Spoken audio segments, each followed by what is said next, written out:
On May 28, 1973, a group of 9 divers embarked on an expedition that would forever change the world of cave diving. Their destination was The Shaft, a captivating underwater sinkhole near Mount Gambier in South Australia. The divers included siblings Stephen and Christine M. Millott, Gordon G. Roberts, and John H. Bockerman. Little did they know that their journey into the depths would become a tragic and unforgettable chapter in diving history. As they descended into the dark waters of The Shaft, the divers found themselves in a realm of mystery and uncertainty.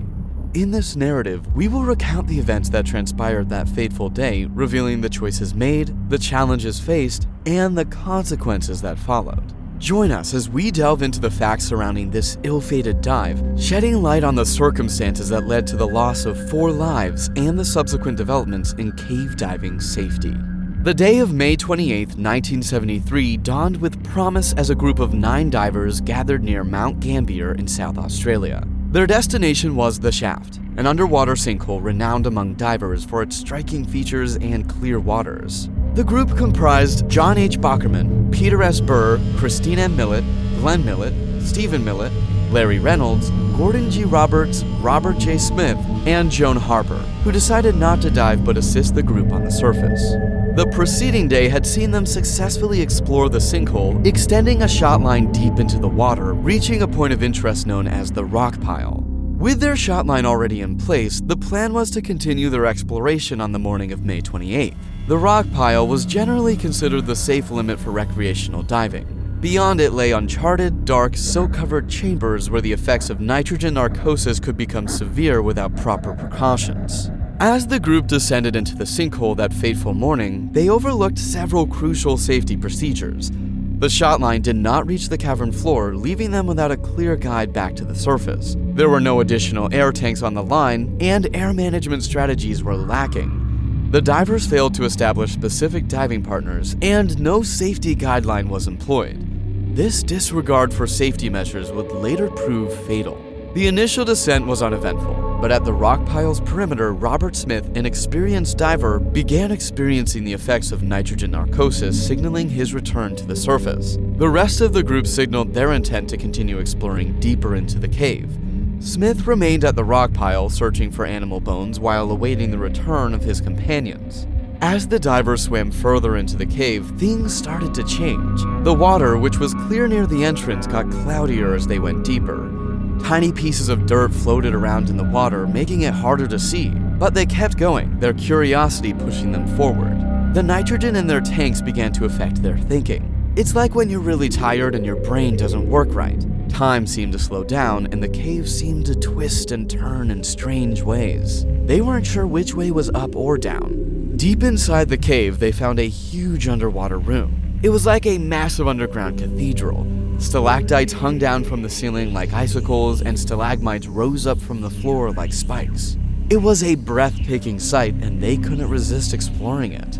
But they didn't realize that the more they explored, the more danger they were in. The cave was like a maze, and they were getting lost. The strange feeling from the nitrogen was making it hard for them to make good decisions. Meanwhile, Glenn Millott, monitoring his air supply closely, noticed that his time was running out. He attempted to signal Christine Millott about her air supply, but they were separated before he could do so. Smith and Glenn Millott surfaced together, finding Larry Reynolds had already returned, and Peter Burr emerged with almost no air left in his tank.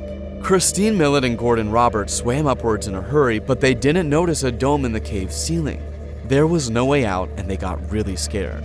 Their flashlights darted around, trying to find an escape. They signaled to their group that they were lost, but there was no help. It got darker and darker, and they ran out of air in their tanks. Sadly, they couldn't make it back, and they drowned together. Their lifeless bodies were found side by side in that dark dome.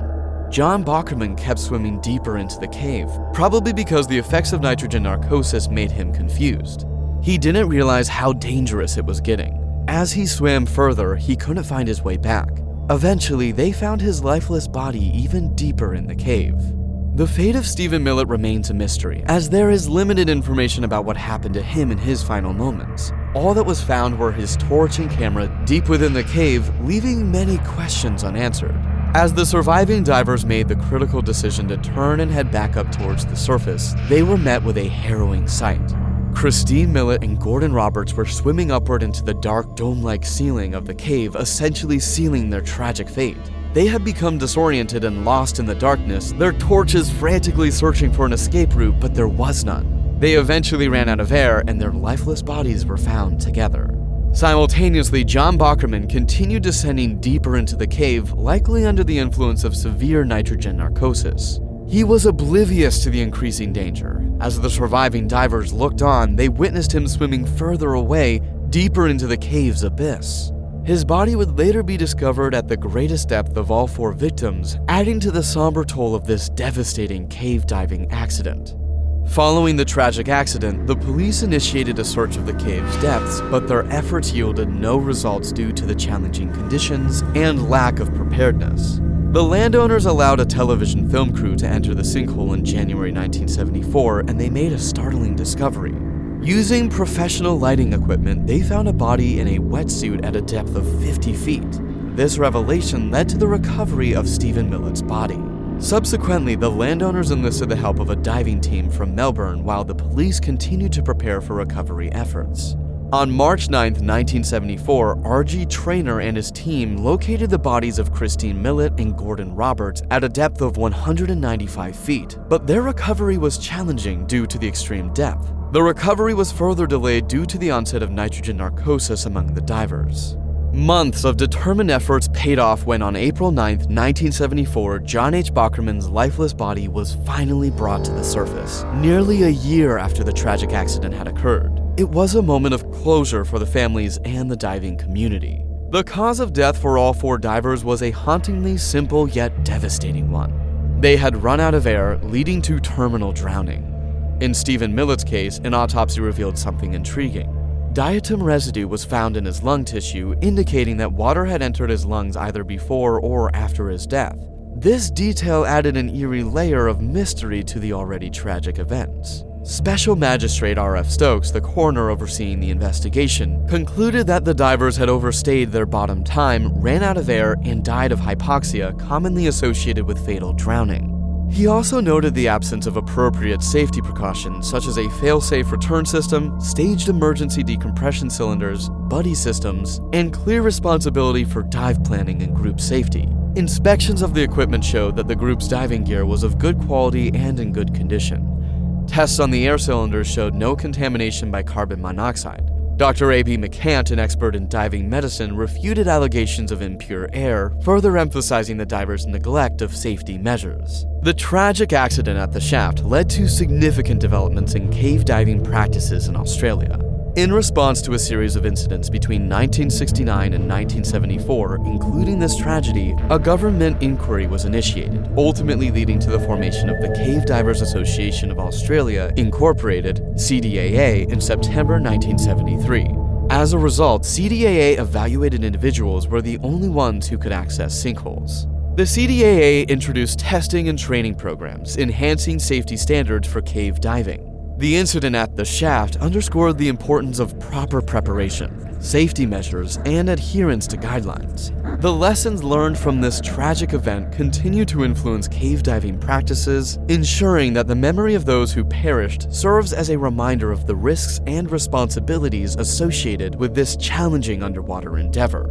Through meticulous investigation and adaptation of diving protocols, the cave diving community in Australia has worked tirelessly to prevent similar tragedies and foster a culture of safety in the exploration of underwater caves.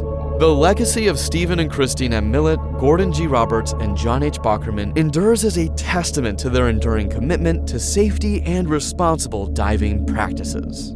The events of May 28, 1973 at the shaft remain etched in history as a stark reminder of the risks and responsibilities inherent in cave diving.